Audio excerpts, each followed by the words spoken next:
बाख्रा पालनमा कुल खर्चको अधिकांश भाग आहारमा नै खर्च गरिरहनु पर्ने हुन्छ।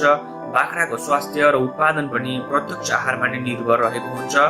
तर नेपालमा प्राय परम्परागत तरिकाले बाख्रा पालन गर्ने भएकाले हेलचेक्राइ वा अज्ञानताको कारणले सन्तुलित आहार खुवाइरहनु भएको पाइँदैन।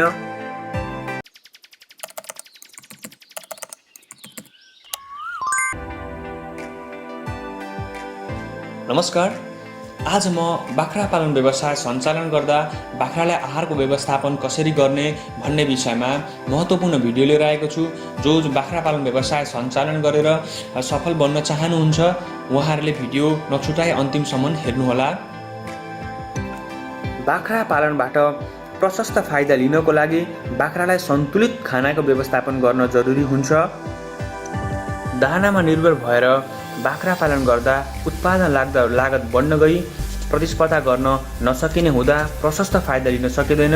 तसर्थ हाम्रो जस्तो राम्ररी घाँस उत्पादन गर्न सकिने देशमा घाँसमा निर्भर भएर बाख्रा पालन गर्नुपर्दछ।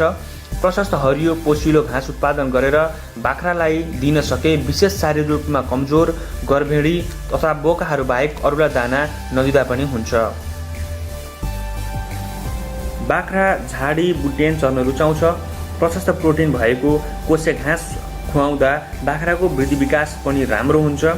साधारणतया हाम्रो नेपालमा परम्परागत तरिकाले बाख्रालाई दाना दिँदै आएका छौँ। आफ्नै घरमा नभए छरछिमेकीकोमा आफन्तकोमा बाख्रा पालन गर्नुभएको हुन्छ। त्यहाँबाट हामीले कस्तो दाना खुवाइरहनु भएको छ देखेका छौँ अथवा देख्न सक्छौँ। बाख्रालाई आवश्यक पर्ने सन्तुलित दाना घरमै आधुनिक तरिकाले कसरी बनाउने, कस्तो बाख्रालाई कति र कसरी दिने भन्ने विषयमा हामी अर्को भिडियो लिएर आउँछौँ।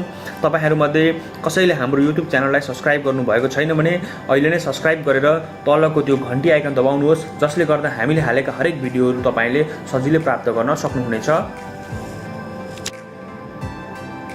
घाँसमा निर्भर भएर बाख्रा पालन गर्दा बाख्रालाई आफ्नो शरीरको 10 देखि 25% हरियो घाँस निर्भरको लागि चाहिन्छ भने मासु र दुध उत्पादन गर्नका लागि 34 देखि 45% चाहिन्छ। यदि हामीले सुकेको घाँस खुवाउँछौँ भने 5% निर्भरका लागि चाहिन्छ र 9% सम्म चाहिँ मासु र दुधका लागि आवश्यक हुन्छ।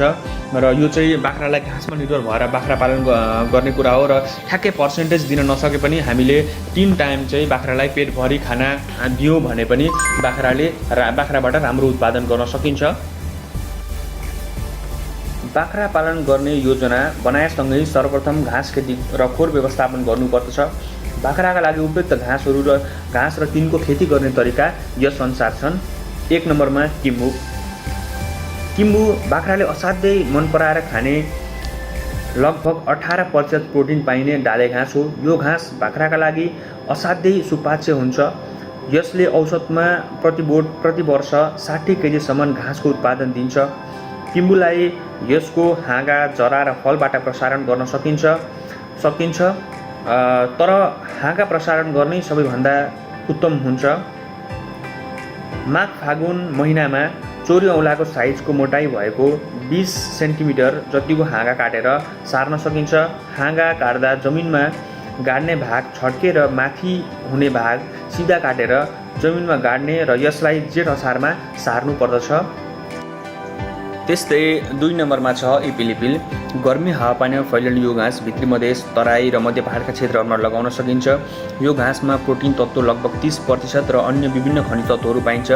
यो घाँसको बिउलाई ब्याड बनाएर बेर्ना उमार्नु पर्दछ र बेर्ना उम्रेको 3 महिनापछि सार्नु पर्दछ। यो घाँस रोपेको 6 महिनादेखि 18 महिनाको बिचमा अवस्था हेरेर उत्पादन लिन सकिन्छ र यो घाँसलाई धेरै अल्गो हुन दिनु हुँदैन।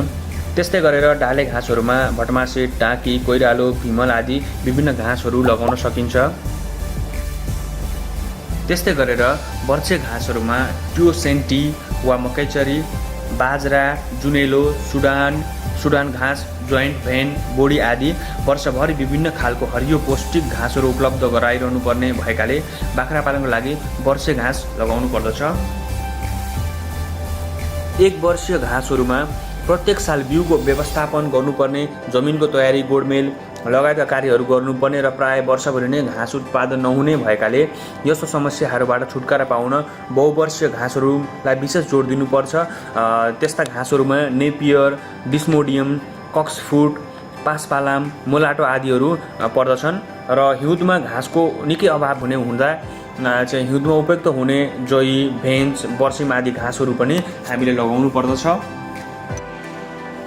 यी घाँसहरू तथा अन्य अनुभवी किसानहरूले गर्नुभएका घाँस खेतीलाई अध्ययन गरेर हामीले बाख्रा पालन व्यवसाय सञ्चालन गर्नुभन्दा पहिला वर्षभरि नै उत्पादन हुने, वर्षभरि नै घाँसको अभाव हुन नदिने किसिमको घाँस खेती गरियो भने बाख्रा पालन व्यवसायमा अवश्य पनि सफल बन्न सकिन्छ।